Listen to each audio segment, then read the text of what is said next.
Our chapters 27 is going to begin with something from chapter 26 that I skipped.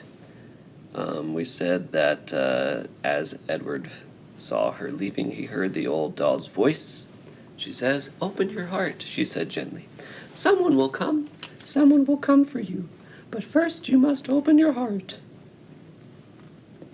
The door closed. The sunlight disappeared. Someone will come. Edward's heart stirred. He thought for the first time in a long time of the house on Egypt Street, and of Abilene winding his watch and then bending toward him and placing it on his left leg, saying, "I will come home to you." No, no, he told himself, don't believe it. Don't let yourself believe it. But it was too late. Someone will come for you. The China rabbit's heart had begun again to open. Now we can read chapter 27. Seasons passed, fall and winter and spring and summer. Leaves blew in through the open door of Lucius Clark's shop, and rain, and the green, outrageous, hopeful light of spring. People came and went, grandmothers and doll collectors and little girls with their mothers. Edward Tulane waited. The seasons turned into years. Edward Tulane waited.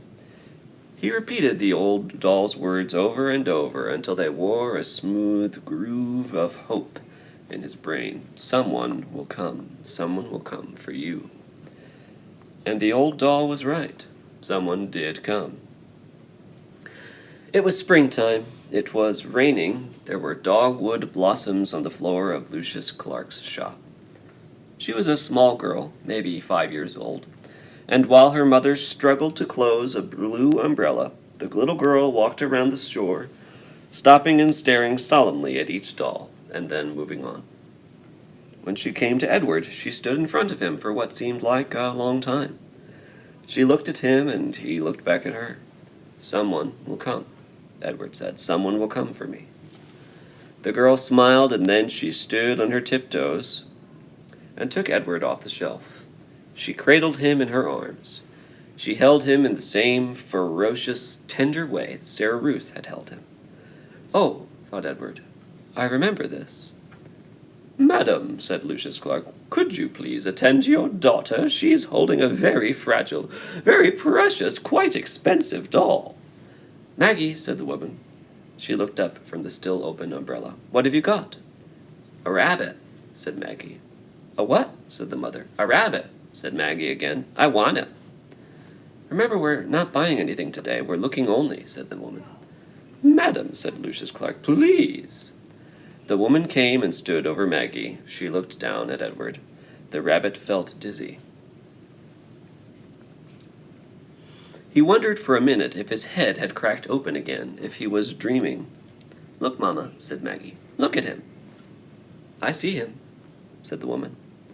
She dropped the umbrella. She put her hand on the locket that hung around her neck, and Edward saw then that it was not a locket at all. It was a watch, a pocket watch. It was his watch. "Edward?" said Abilene. "Yes," said Edward. "Edward," she said again, certain this time. "Yes," said Edward. "Yes, yes, yes. It's me." Coda. Once there was a China rabbit who was loved by a little girl. The rabbit went on an ocean journey and fell overboard and was rescued by a fisherman.